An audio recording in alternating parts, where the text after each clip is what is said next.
अपनी हमाकत।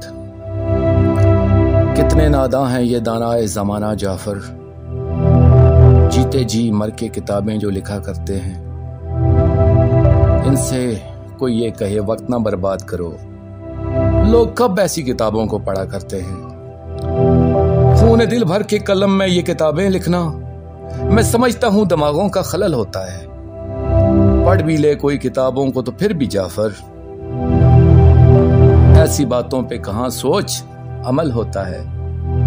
एक किताब अपनी खुदा ने भी यहां भेजी थी, तुम इसे रेडियो टीवी पे तो गाते देखो, इसकी तुम मक्तल मस्जिद में शहादत देखो, या मजे से कभी दीमक ही खाते देखो।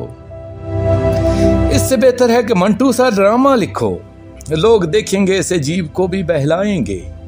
सेक्सी तहरीरों में शोहरत भी मिला करती है, 4 पैसे तुझे लिखने के भी मिल जाएंगे।